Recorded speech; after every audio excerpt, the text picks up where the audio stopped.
Hi, this is James Shug with Westpac London's end of day report for Tuesday the 9th of July. Well, quite a bit of economic news to run through today. I'll just mention the highlights. We had the IMF downgrade their global growth forecasts, both for 2013, where they now expect 3.1% growth, just down from their 3.3% forecast they had back in April.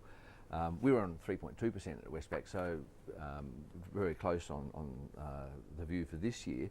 But for next year, though they downgraded their forecast from 4% to 3.8%, we were on 3.1%. I think the main differences are related to the fact that we are looking for a third consecutive year of contraction in the European or the Eurozone economy.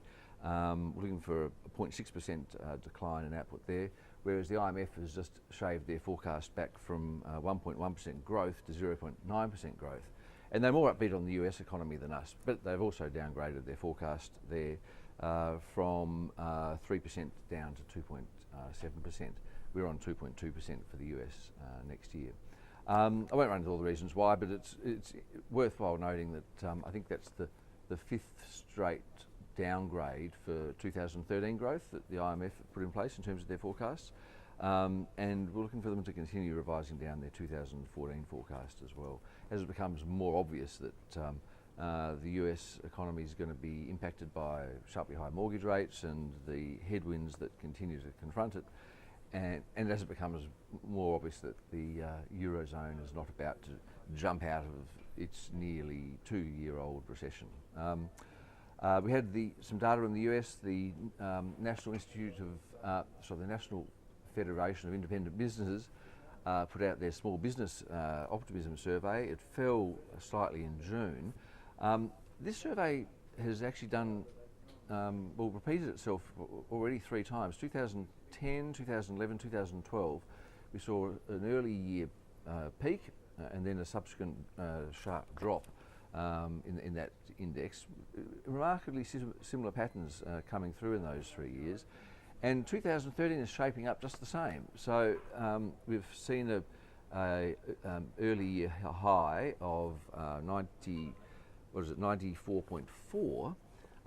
It's so far only slipped to 93.5, but if the pattern of the previous few years is repeated, it could dip to around the 88 sort of area, which would be consistent with the sort of slowdown or disappointment of expectations that we saw in previous years that prompted the Fed to put in place QE2 in 2010, Operation Twist in 2011, QE3 in 2012, which later morphed into QE4.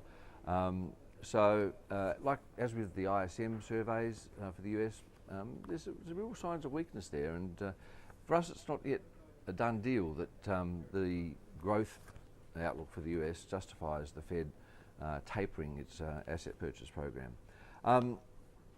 The other numbers worth mentioning, UK industrial production was flat in May and factory output was down for the second month running. UK house prices, as surveyed by the Royal Institute of Chartered Surveyors,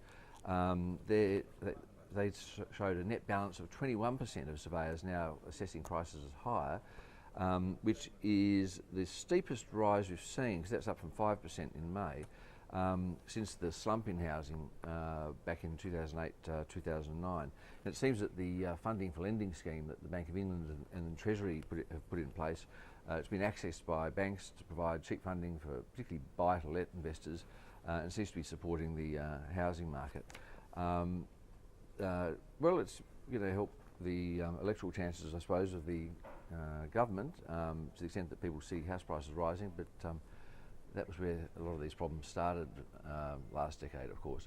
The Greeks are going to get their bailout funds, but it's going to be paid in mini tranches, effectively cash on delivery. So when a reform is implemented, when public sector workers are sacked, when spending is cut, Greece's EU partners will eke out bailout funds. It's hardly an ideal arrangement, but I think the underlying objective really is to just keep Greece out of the headlines until German elections in September are out of the way. then we can see what really is the inevitable end game for the Greek chapter of the sovereign debt crisis, and that's going to be a substantial write-down of Greek debt, which is going to cost banks dearly across Europe and possibly require another round of LTROs by the ECB to help prevent a funding or an interbank lending crunch like we saw in 2011.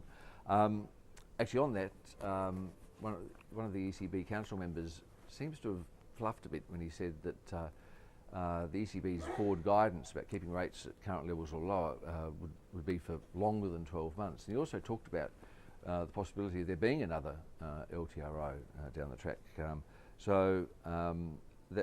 There's been some backtracking related to those comments, but he's absolutely right, of course. That's about it, I think, in terms of the main economic news today. We had also our COA report yesterday, beat after the market closed, beat expectations, but their share price pulled back a bit. But there seems to be a mood of optimism in markets today, and as I speak, with the London market closed, it was up 1%. The French market up 0.5%, the Germans up 1.1%, but Spain and Italy are both pretty much unchanged on the day. And the Dow at the moment is up 0.6% at 15,311. In commodity markets, where are we?